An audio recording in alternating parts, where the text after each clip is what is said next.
Hi hello నమస్తే, welcome to మహా news. This is Karthik. So ఈరోజు ఇందాక ఒక మంచి గెస్ట్ని మీకు పరిచయం చేశాను అండ్ ఆవిడతో ఉన్న బ్రేకింగ్ న్యూస్ అండ్ విషయాలు కూడా మనం తెలుసుకున్నాం in a funny way. So ఇంకొక సింగర్ మన ముందున్నారు ఫ్రమ్ ఇండియన్ ఐడల్, కౌశల్ గారు. సో ఆయన మాటల్లో కూడా తెలుసుకొని అండ్ మాట్లాడి ఈ ఇండియన్ ఐడల్ గురించి అండ్ ఆయన పర్సనల్ వ్యూస్ గురించి కూడా మాట్లాడి తెలుసుకుందాం.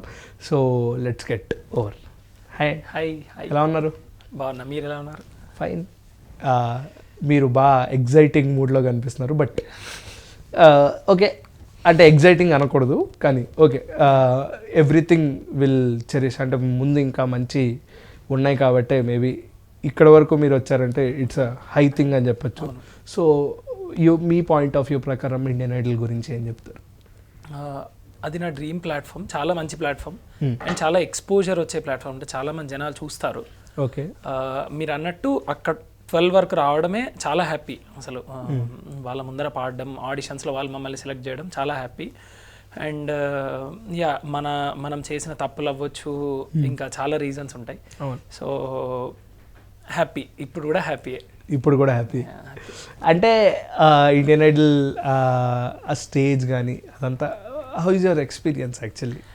చాలా మంచి ఎక్స్పీరియన్స్ అసలు. అంటే once in a life time kind of, ఇంకా మళ్ళీ రాదు అనే కైండ్ ఆఫ్ ఎక్స్పీరియన్స్. స్టేజ్ మీద పాడడం, ఆర్కెస్ట్రా కావచ్చు, జడ్జెస్ కావచ్చు, కంటెస్టెంట్స్ కావచ్చు. ఇన్ ఫ్రెండ్లీ వేయా, స్ట్రిక్ట్ వేయా? Friendly way, definitely friendly way. నాకైతే అసలు ఎందుకంటే ఎక్కడైనా స్ట్రిక్ట్గా అనిపించి ఎందుకురా అనే టైప్ ఆఫ్ మీ మైండ్లో ఏమన్నా తిరిగింది? అస్సలు అనిపించలేదు. ఎందుకంటే అదే ఏదైనా పాట తప్పు పాడినా వెంటనే వెళ్ళి ఆర్కెస్ట్రా వాళ్ళని అడుగుతుండే ఇక ఎక్కడ తప్పు పోయింది అని. సో చాలా ఫ్రెండ్లీగా ఉండే, చాలా ఫ్రెండ్లీగా ఉండే. అండ్ మీకు పాడే కోరస్ వాళ్ళు అంటే మీ పక్కన singers they will share with friendly way కాబట్టి అక్కడ అప్రోచ్ ఎలా ఉంటుంది? ఎనీ ఫన్నీ మూమెంట్స్ ఏమైనా ఉన్నాయా మీకు? అసలు అంటే చాలా ఫన్నీగానే ఉంటాం, అందరం చాలా జోవియల్గా ఉంటాం. అది కూడా ఒక మంచి పాయింట్ యాక్చువల్లీ. అంటే అదొక helping kind of thing.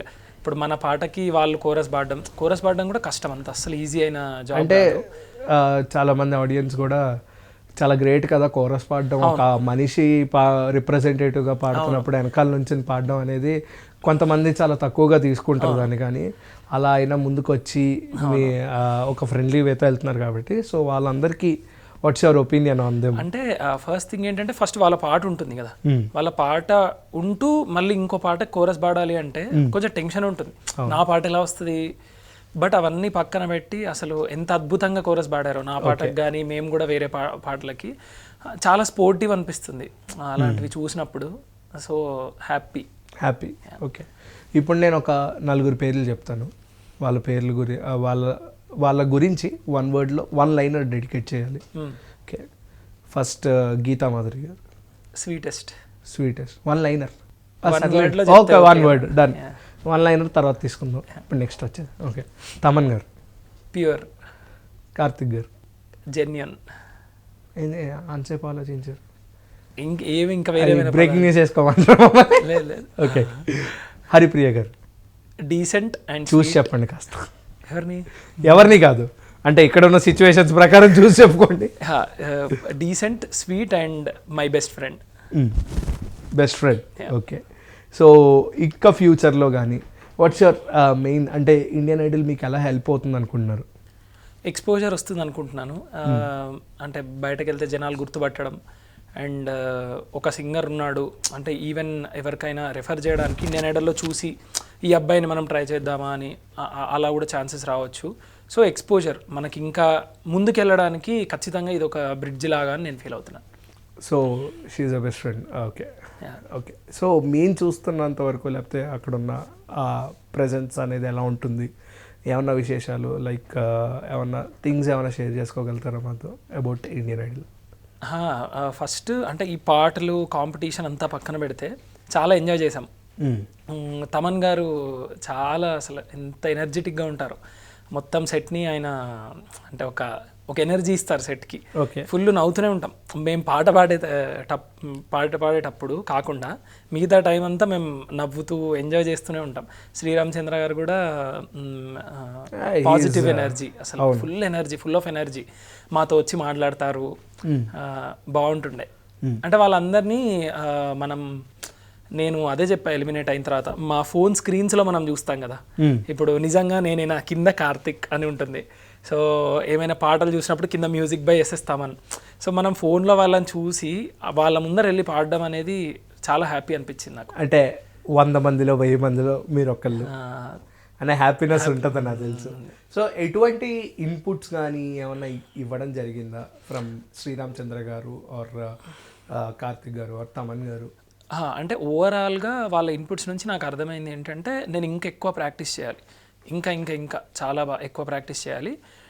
So that నా వాయిస్ ఒక ఎలా చెప్పాలి, సానబెట్టి అంటారు కదా, సానబెట్టి సో అలా నా వాయిస్ అవ్వాలి అని నేను ఫీల్ అయ్యాను. ఇంకా ప్రాక్టీస్ చేయాలి ఎక్కువ అని అనిపించింది నాకు. ఓకే. అంటే మనం చూసుకున్న ఇండియన్ ఐడల్స్ షోస్ కానీ ఇట్స్ ప్యూర్లీ అదే డిరైవెన్ ఫ్రమ్ బాలీవుడ్ కాబట్టి, బాలీవుడ్ నుంచి తర్వాత వేరే లాంగ్వేజెస్ నుంచి వచ్చిన తర్వాత తెలుగులో వచ్చింది కాబట్టి వాట్స్ యువర్ ఒపీనియన్? అంటే ముందే ఎందుకు రాలేదు అని ఏమన్నా ఫీల్ అయ్యారా ఎప్పుడైనా? అంటే మన దగ్గర నుంచి ఉన్నా కానీ బయట స్టేట్స్ వాళ్ళకి రీచ్ అవ్వలేదు. హానెస్ట్గా ఇక్కడున్న మ్యూజిక్ షోస్ ఇప్పుడు స్వరాభిషేకం ఇవన్నీ ఇక్కడ వాళ్ళకి హ్యాపీ, కానీ తమిళ్లో తెలీదు, కన్నడలో తెలీదు. బట్ ఇండియన్ ఐడల్ అనేది బాలీవుడ్ వల్ల ఓవరాల్గా స్ప్రెడ్ అవుతుంది కాబట్టి, so what's your opinion on that? అంటే మనం ఎస్టాబ్లిష్ చేసుకోవట్లేదా దీని మీద? ఫస్ట్ ఆఫ్ ఆల్ అంటే ఇది ఎందుకు రాలేదు అని అనేదానికన్నా అది వచ్చిన తర్వాత చాలా హ్యాపీగా ఫీల్ అయ్యాను. ఏది ఎప్పుడు లేట్ కాదు, అది వచ్చినప్పటి నుంచి వీ కెన్ ప్రూవ్ కదా. సో ఆ తెలుగులో వచ్చినప్పుడు చాలా హ్యాపీగా అనిపించింది. And I felt very happy. Okay, మనను కూడా ఇండియా అంతా చూస్తారు, తెలుగు వాళ్ళను కూడా ఇండియా అంతా చూస్తారు, తెలుగు గురించి ఇంకా తెలుసుకుంటారు. అంటే కొన్ని పాటల నుంచి ఇంట్రెస్ట్ రావచ్చు. ఇప్పుడు ఈవెన్ మనం కామెంట్స్ కూడా చూసుంటాం, I don't understand Telugu but ఈ సాంగ్ చాలా బాగుంది అని. కొంతమంది అర్థం చేసుకున్న వాళ్ళు కూడా ఉంటారు. ఇప్పుడు మనం హిందీ ఎలా అయితే అర్థం చేసుకుంటున్నామో తమిళ్ దీని మీనింగ్ ఏంటి అని.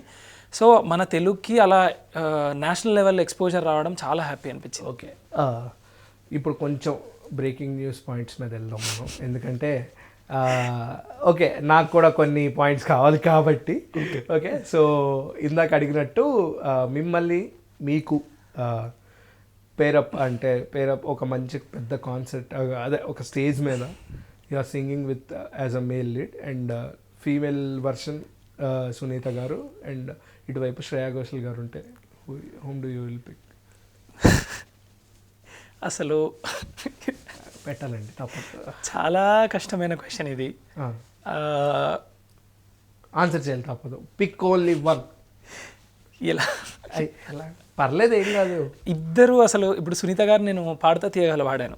పాడినప్పుడు అసలు ఎంత మంచిగా జడ్జ్మెంట్ ఇచ్చారో, ఎంత బాగా అసలు టిప్స్ ఇవ్వడం కానీ, తను నాతో చెప్పిన కొన్ని మాటలు కానీ అసలు ఎంత ఇన్ఫ్లుయెన్స్ చేశాను నన్ను పాజిటివ్గా. అండ్ శ్రేయా ఘోషల్ గారు అసలు తను కూడా one of the finest singers. అసలు తన ఫ్యాన్ లేని వాళ్ళు ఎవరు లేరు. ఇద్దరితో వీలైతే నేను మధ్యలో నిలబడి ఒక సైడ్ సునీత గారు, ఒక సైడ్ శ్రేయా ఘోషల్ గారు. ఒకటే స్టేజ్, 2 స్టేజ్లు లేవు కదండి. చెప్పేస్తాను, మీరు చెప్పండి, పర్లేదు. నాకు ఇద్దరితో పాడడం ఇంట్రెస్ట్ అండి. అలా ఒక్కళ్ళు చాలా కష్టమైన క్వశ్చన్ అడిగారు మీరు. లేదు, పిక్ ఓన్లీ వన్ నిజంగా. ఎందుకంటే అది చెప్పాలి తప్పదు. ఏదో ఒకటి చెప్పేసేయండి, నో ప్రాబ్లం, ఏం కాదు. అంటే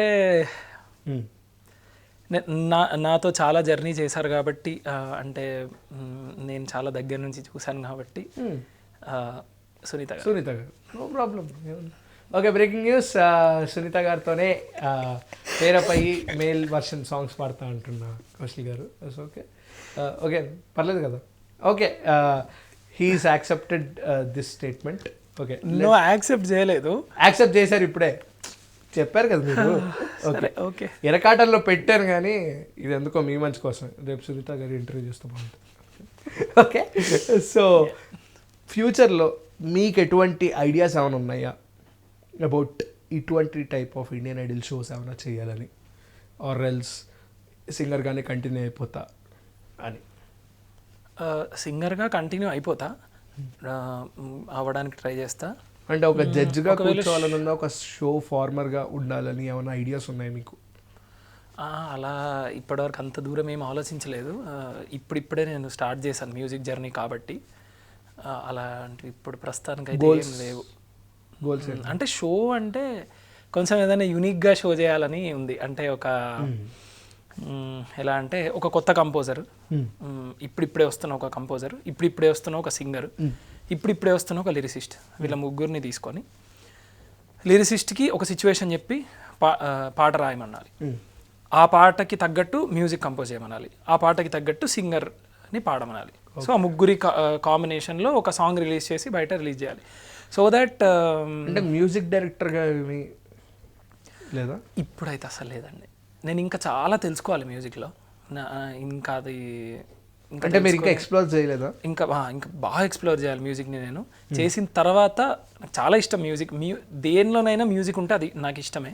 బట్ ఇప్పుడు నాకు మ్యూజిక్ కంపోజర్ థాట్స్ లేవు. సింగర్గానే ఇంకా ఓకే ఎక్స్ప్లోర్ చేయాలి. అంటే ప్రజెంట్ ఉన్న సిచ్యువేషన్స్ ప్రకారం అందరూ ఎలా ఆలోచిస్తున్నారంటే they are doing for only money making. ఎవరికి డెడికేషన్ లేదు, ఎవరికి అది లేదు. వాట్స్ లైక్ ప్యాషన్ లేదు అని చెప్పేసి మాట్లాడుతున్నారు కదా. సో వాళ్ళందరికీ ఏం చెప్తారు అంటే ఉన్న 100%లో 20% మాట్లాడినా సరే ఇట్స్ స్ప్రెడ్డింగ్ లైక్ 100% ఓన్లీ. కాబట్టి అడుగుతున్నా. So what's your opinion on that? అంటే ఓన్లీ మనీ అని అసలు చెప్పలేమండి. వాళ్ళ సిచ్యువేషన్స్ ఎలా ఉన్నాయో మనకు తెలియదు. కొంతమంది చాలా ప్యాషనేట్ ఉండి everyone are seeing this as a business. No, అంటే కొంతమందికి వాళ్ళ సిచ్యువేషన్స్ వల్ల అవసరం ఉండొచ్చు. కొంతమందికి అంటే డిపెండ్స్, మనం ఎవరిని ఏం జడ్జి చేయలేము. బట్ అలా నా పర్సనల్ ఒపీనియన్కి వచ్చేసరికి నాకైతే it's not at all business. నాకు ఖచ్చితంగా నేను విపరీతమైన ఇష్టంతోనే వచ్చాను. అండ్ చాలా పాటలు ఇది ఒక ఆపర్చునిటీ అనుకునే వాడాను తప్ప ఈ పాట పాడితే ఇంత వస్తుంది అని అయితే నేను ఇప్పటివరకు వాడలేదు. ఖచ్చితంగా నేను పాడిన ప్రతి పాట ఇది ఒక ఆపర్చునిటీ వస్తుందేమో, వీళ్ళకి తెలుస్తామేమో, వీళ్ళకి తెలవడం వల్ల ఇంకా ముందుకు వెళ్తామేమో, అంతే అంతే అండి. సర్కిల్ కాంటాక్ట్స్ కోసమే అండ్ నా పర్సనల్ సాటిస్ఫాక్షన్ కోసం, నా తృప్తి కోసం అంతే. సో మీరు ఇప్పటివరకు ఎప్పుడైనా డ్రీమ్ టైప్ ఏమైనా కంపోజిషన్ ఆఫ్ సాంగ్ ఏమైనా ఉందా మీకు? డ్రీమ్ అంటే ఎప్పుడైనా ఈ జానర్లో పాట పాడాలి అని ఆ టైప్ ఒక అద్భుతమైన మెలోడీ వాడాలి అని ఉంది. ఒక అద్భుతం లిరిక్స్ మీరే ఏమన్నా డిజైన్ చేసుకుంటారా దానికి, లేకపోతే వద్దా? అంటే నేనేం ఫీల్ అవుతానంటే మనకు కంప్లీట్గా వచ్చాకనే దేనిలోకైనా దిగాలి. కొంచెం కొంచెం హాఫ్ నాలెడ్జ్తోని రాయడము, నాకు హాఫ్ నాలెడ్జే ఉంది, ఇంకా హాఫ్ కన్నా తక్కువనే ఉందేమో లిరిక్స్ రాయడంలో. అది కంప్లీట్ అయిన తర్వాత మేబీ ట్రై చేస్తాను. ఓకే, మ్యూజిక్లో మాకు తెలియని ఏమన్నా కష్టమైన కష్టమైన పని ఏదైనా ఉందంటే మీకు తెలిసింది ఏది ఉంది అని అంటారు, మీరు ఫీల్ అవుతారు? ప్రజెంట్ మాకు తెలిసి మ్యూజిక్ అంటే ఓకే ఇన్స్ట్రుమెంట్స్ వాయిస్తారు, పాట పాడతారు, వెనకాల లిరిక్స్ ఉంటాయి, లిరిక్స్ యాస్టీస్ దింపేస్తారు, ఓకే కరెక్ట్గా పాడారు కదా చూద్దాం మనకి స్ట్రెస్ రిలీఫ్ అని అనుకునే వాళ్ళకి అసలు యాక్చువల్గా మ్యూజిక్ అంటే ఏంటని ఏం చెప్తారు? అంటే నా ఒపీనియన్లో మనం పాడితే ఆడియన్స్ ఆ వైబ్లోకి వెళ్ళిపోవాలి. ఓకే, అది చాలా మెయిన్. అంటే ఒక పాటని ఒక అసైన్మెంట్లా కాకుండా ఆ పాట ఫీల్ ఏంటి, ఆ పాట ద్వారా మనం జనాలకు ఏం చెప్పాలనుకుంటున్నాం అనేది మాత్రం చాలా ఇంపార్టెంట్. ఎందుకంటే చాలా మీరు కూడా అబ్జర్వ్ చేసినట్టున్నారు, పాట పాడిన తర్వాత చాలామంది ఆడియన్స్ ఏం ఫీల్ ఉంది అసలు, ఎంత బాగుంది అసలు, ఆ ఒక్కసారి ఆ వైబ్లోకి మమ్మల్ని తీసుకెళ్ళావు, నాకు అలా ఉండాలని ఇష్టం అన్నమాట. ఓకే, సో అంటే ఇప్పుడు మనకి మ్యూజిక్ వైజ్గా వస్తే, సాహిత్యం దీని వైజ్గా వస్తే ప్రజెంట్ మీరందరినీ సింగర్స్ అందరినీ కానీ లేకపోతే లిరిసిస్ట్ ప్రతి ఒక్కరిని సరస్వతి పుత్రులు అనే ఒక ట్యాగ్తో పిలుస్తారు. How you are seeing the tag actually? అసలు అంతకన్నా పెద్ద అచీవ్మెంట్ అసలు అది నిజం కూడా. ఇప్పుడు సరస్వతి అమ్మవారు అనుగ్రహం ఉంటేనే మనకు సంగీతం అనేది వస్తుంది. సో అసలు అలా పిలువబడడం, పట్టుకొని స్పష్టత, ఏదైనా అమ్మవారి అనుగ్రహమే ఐ ఫీల్. సో అలా పిలువబడమే మా పుణ్యం అసలు. ఓకే, అంతే. అంటే మీరు ఎప్పుడైనా బాగా కష్టంగా ఫీల్ అయిన ఏదైనా లిరిక్ ఉందా? నేను పాడత తీయాలో ఫైనల్స్లో ఆడవే మయూరి అని ఒక పాట ఇచ్చారు. ఓకే, అది ఒక 1 వీక్ లిరిక్స్ రాసుకొని వాటి మీనింగ్ తెలుసుకోవడానికే 1 వీక్ పట్టింది. సో చాలా బాగుండే అసలు. ఆ ఎక్స్పీరియన్స్ కూడా అలా కొంచెం ఇలా కొంచెం కష్టం ఉంది, ఇలా కలిసి పాడడం కొంచెం ఈ ఫ్రేజెస్ కష్టం ఉంది అనేది కూడా బాగుండే. ఆ ఫీలింగ్. పాడుతా తీగ అంటున్నారు కాబట్టి what's your experience with SP Charan గారు అంటే ఏం చెప్తారు?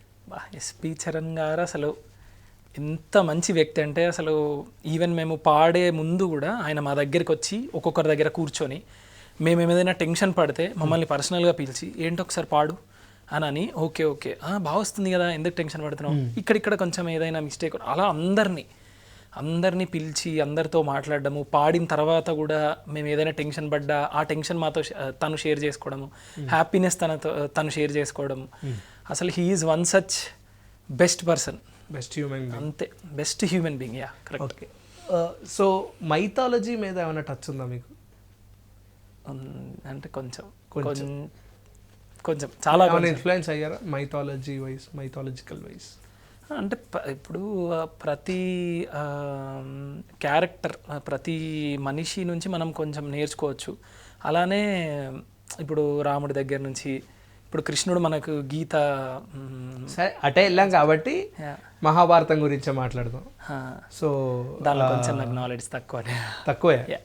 సరే, మీరు ఇది వినుంటారా సాంగ్? లైక్ స్టార్మాలో మహాభారతంది స్టార్టింగ్ ఒక టైటిల్ సాంగ్ ఉంటుంది, విన్నారా ఎప్పుడైనా?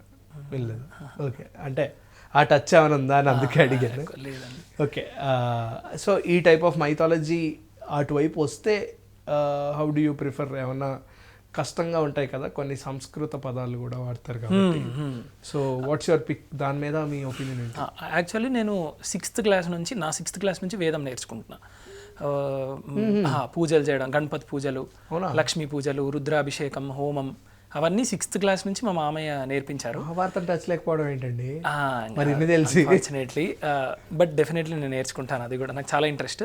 సో అలా నేర్చుకోవడం వల్ల ఈ సంస్కృత పదాలు వీటిపైన నాకు టచ్ వచ్చింది, దేవుడి దయ వల్ల. సో అలా వేదం నేర్చుకోవడం వల్ల సంస్కృతం వర్డ్స్కి నేను దగ్గరగా వెళ్ళాను. ఓకే, మీరు ఇప్పటి వరకు ఒక జనరల్ ఆడియన్గా, నార్మల్గా కొద్దిసేపు సింగర్ అనేది పక్కన పెట్టి మీరు జనరల్ ఆడియన్గా ఒక మ్యూజిక్ డైరెక్టర్ గ్రేటెస్ట్ కంబ్యాక్ ఇచ్చాడు అని చెప్పేసి ఏ మ్యూజిక్ డైరెక్టర్కి డెడికేట్ చేస్తారు? ఒక గ్రేటెస్ట్ కంబ్యాక్ అనే వర్డ్ని. గ్రేటెస్ట్ కంబ్యాక్ అంటే అంటే చూసిన కొంచెం అంటే డిప్లొమాటిక్ ఆన్సర్ అవ్వచ్చు, బట్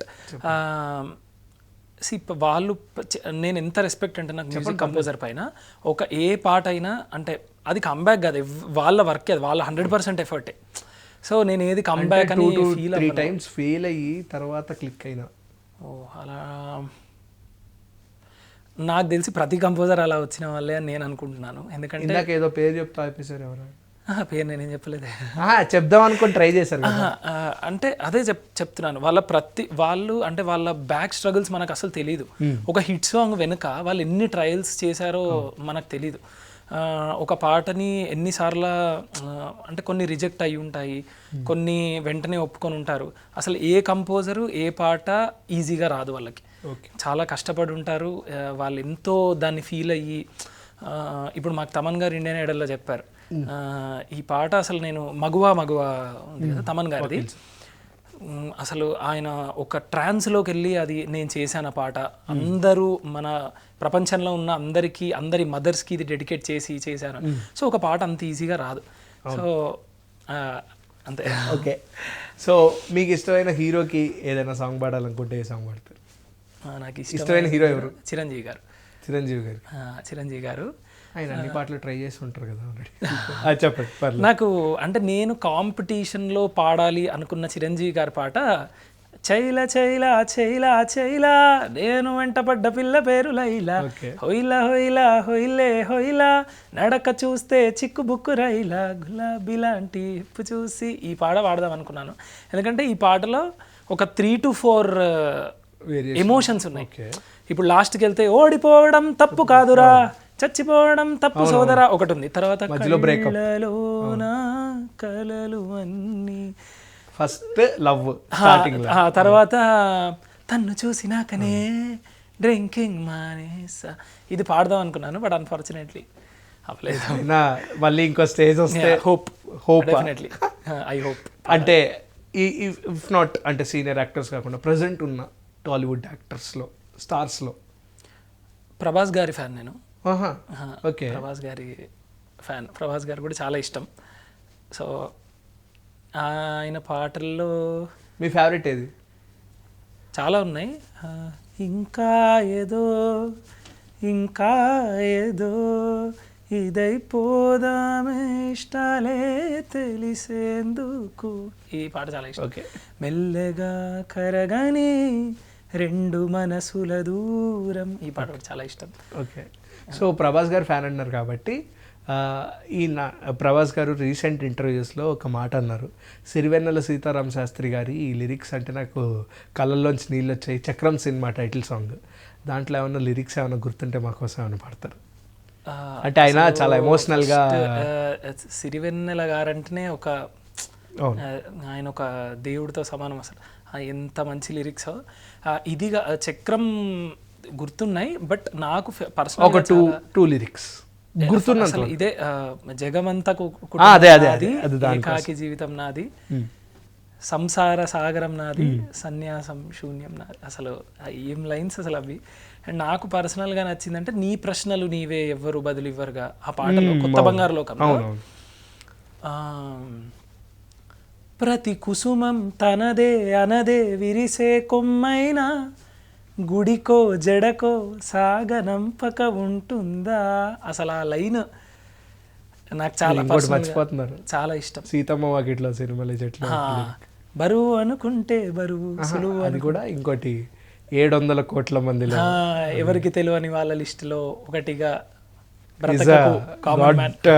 అంటే అసలు ఆ విజన్ కోట్ అనొచ్చు. ఆయన బెస్ట్ పార్ట్ ఏంటంటే ఈ మధ్య నేను ఆయనకు అసలు ఒక అదేదో అంటారు కదా, ఆయన పాటలు వింటూ వింటూ అసలు ఒక స్టేజ్లోకి వెళ్ళిపోయా. ఎంత వర్జటైల్గా రాస్తారంటే పాటలు. ఇప్పుడు ముసుగు వెయ్యొద్దు మనసు మీద, కొంతకాలం నేలకొచ్చాం అతిథులై ఉండి వెళ్ళక, కోటలైనా కొంపలైనా ఏవి స్థిరాస్తి కాదుగా, కాస్త స్నేహం కాస్త సహనం పంచుకోవచ్చు హాయిగా, అంతకన్నా గొప్పదంటూ ప్రపంచ పటంలో లేదుగా, నిన్న లేదైనా గుర్తుకొస్తే తీపి అనిపించని, ఉన్న కొన్నాళ్ళు గుండె నిండా సరదాలు పండించని. అసలు హీజ్ అంతే. ఓకే. రేపన్న రోజు అంటే ఐఎమ్ జస్ట్ టాకింగ్, ఇదంతా చాలా ఎర్లీ అయిపోవచ్చు. రేపన్న రోజు ఎవరైనా మీకు పర్సనల్గా ఒక అభిమానించే ఒక, ఇప్పుడు మీరు ఎలా అనుకుంటున్నారో అలా రేపు మీరు ఒక స్టేజ్లో ఉన్నప్పుడు మీరు రాయాల్సిన ఒక, అంటే మీకు ఒక ఛాన్స్ వచ్చింది అంటే అప్పుడు ఈజీగా ఆపర్చునిటీస్ అన్నీ వస్తాయి కాబట్టి అప్పుడు రాయాలనుకున్న ఒక బెస్ట్ లిరిక్ ఏమైనా ఉందా? అప్పుడు మీరు ఏమైనా మైండ్లో ఏమైనా పెట్టుకున్నారా? ఇప్పుడైతే ఏం పెట్టుకోలేదు. అండ్ ఒకవేళ అవుతే డిపెండ్స్ ఆన్ ద సిచ్యువేషన్, మనం ఎంత బాగా రాయగలమో అలా రాస్తాం. అప్పుడు ఫ్యాన్స్ సజెషన్స్ తీసుకుంటారా? ఖచ్చితంగా, అసలు ఖచ్చితంగా ఇలా రాయండి ఇలా రాయండి అని చెప్పేసి. డెఫినెట్లీ తీసుకోవాలండి. అంటే నేనేం ఫీల్ అవుతానంటే పర్సనల్గా, మీరు ఒకరి సజెషన్స్ తీసుకోవడం ఆపేస్తే మీరు అక్కడే ఆగిపోతారు. అవును. మీరు ఏ స్టేజ్కి వెళ్ళినా మీ చుట్టూ ఉన్న వాళ్ళు, ఫ్రెండ్స్ ఎవరైనా కావచ్చు, చెప్తే విని ఓకే ఇది కరెక్ట్, దీనిపైన మనం పని చేయాలి అని చేస్తూ పోతేనే మనం గ్రో అవుతామని నేను అనుకుంటాను. ఓకే. సో ఫైనల్గా ఇండియన్ ఐడల్ గురించి ఏం చెప్తారు? Thank you Indian Idol. నాకు ఇన్ని ఆపర్చునిటీస్, ఇంత మంచి ప్లాట్ఫామ్, నేను చాలా ఇష్టపడే జడ్జెస్ ముందర పాటలు పాడడం, వాళ్ళతో మంచి మూమెంట్స్ క్రియేట్ చేసుకోవడం, చాలా నేర్చుకోవడం, మంచి మంచి కంటెస్టెంట్ ఫ్రెండ్స్ ఇవ్వడం, ఇవన్నీ ఇండియన్ ఐడల్ ద్వారా నాకు జరిగాయి. అండ్ బెస్ట్ ఫ్రెండ్ ఇవ్వడం. సో చాలా happy and thankful. Okay. Thank you for your valuable time. And ఇంకా మీరు కూడా ఇప్పుడు మీరు ఎలా అడ్మైర్ చేస్తున్నారో వాళ్ళలాగా మీరు ఒక పొజిషన్లోకి వెళ్ళాలని మనస్ఫూర్తిగా కోరుకుంటున్నాను. Thank you so much.